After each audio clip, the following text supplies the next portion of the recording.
Tonight, you told yourself you were going to bed early. You put the phone down. You closed your eyes. Then you picked it up again. You don't know why.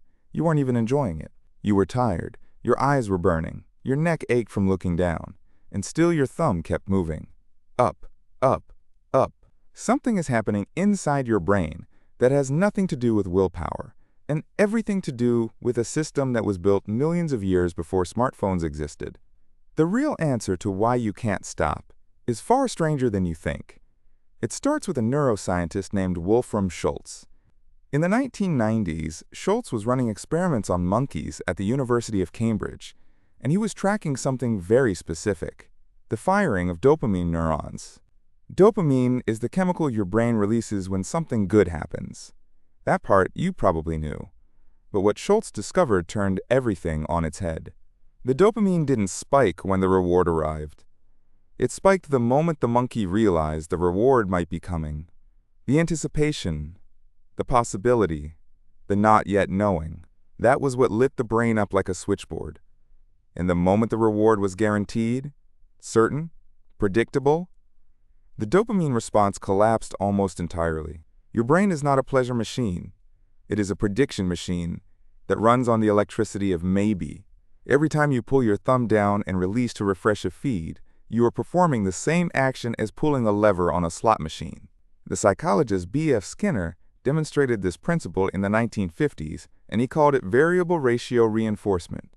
It is the most powerful behavioral conditioning schedule ever discovered. Not fixed rewards, not guaranteed payoffs, random ones. Sometimes you get something interesting. Sometimes you get nothing. Sometimes you get something that makes your chest tighten, or your heart lift, or your stomach drop. And that unpredictability, that randomness, is precisely what makes the behavior almost impossible to stop. Pigeons in Skinner's experiments would peck a lever thousands of times without stopping when the reward was random. The same mechanism is running in you right now.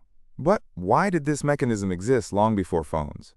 Your ancestors lived in an environment where the next meal was never guaranteed, where a sound in the dark could be a predator or the wind, where every rustle, every shadow, every unknown thing demanded evaluation. The brain that survived was not the brain that relaxed when things were uncertain. It was the brain that stayed alert, stayed scanning, stayed hunting for the signal inside the noise. Curiosity was not a luxury. It was the survival strategy. And the chemical reward for pursuing the unknown, for chasing the maybe, was dopamine. That ancient system is now pointed directly at a screen that was engineered by teams of behavioral scientists, product designers, and machine learning algorithms whose singular goal is to keep you in the state of almost finding something, not finding it. Almost. Asa Raskin, the designer who invented the infinite scroll, said in a 2018 interview that he estimates the feature costs humanity around 200,000 hours of human attention every single day. He invented it in about an hour. He didn't even think it was that interesting at the time. There is no bottom to the feed. There is no page 2. There is no natural stopping point where your brain can say, I have reached the end. The scroll never ends because an ending would let your dopamine system rest. Endings are bad for engagement. The infinite scroll removes the one cue that would tell your ancient brain the hunt is over. And then there is the exhaustion problem. Why does it get worse when you're tired? The prefrontal cortex is the part of your brain responsible for long-term thinking, self-regulation, and the ability to override impulse. It is the newest part of the brain in evolutionary terms, and it is extraordinarily expensive to run. It burns glucose fast.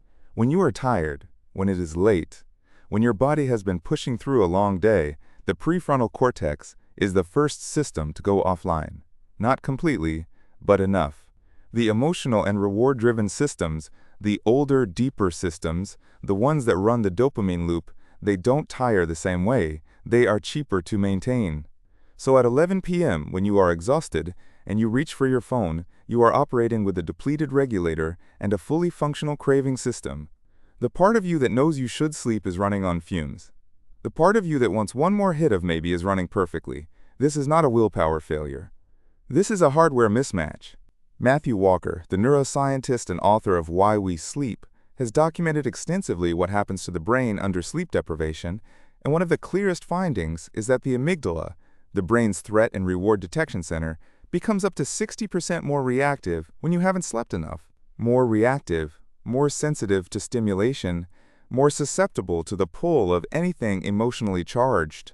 Social media content is algorithmically selected to be emotionally charged because emotional content drives engagement, and engagement is what the platform monetizes. The algorithm and your sleep-deprived amygdala are perfectly paired. One is looking for the most emotionally potent bait. The other is the most vulnerable it will ever be. You never stood a chance at 11 p.m. There is also something happening with social threat detection that makes this particularly vicious. Humans are a profoundly social species. For most of human history, being excluded from the group was not a social inconvenience. It was a death sentence.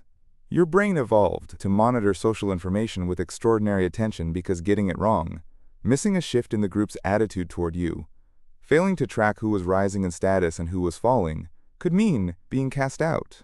Being cast out meant dying alone. The social monitoring system in your brain does not clock out. It runs in the background constantly, scanning for signals about where you stand, whether you are liked, whether you are in or out. Now imagine giving that system an endless feed of social information. Posts, reactions, likes, comments, who got attention and who didn't, what people think of things you said or didn't say, what everyone else is doing tonight. The social threat detection system treats all of it as potentially relevant survival data. It cannot easily dismiss it. Dismissing social signals was not adaptive. Attending to them was. So when you are lying in bed, exhausted, telling yourself you'll stop after one more scroll, you are fighting a dopamine prediction loop, a variable reinforcement schedule, an algorithm optimized for maximum emotional stimulation, a sleep-deprived prefrontal cortex, and a 200,000-year-old social survival scanner, all pulling in the same direction. Your thumb is just following orders. The first step toward changing this is not discipline.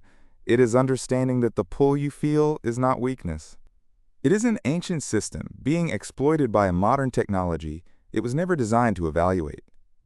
Researchers like David Burson at Brown University, who has studied the effect of blue light on the brain's circadian clock, have shown that the light from your screen at night actively suppresses melatonin production, making you feel more alert precisely when your body is trying to wind down.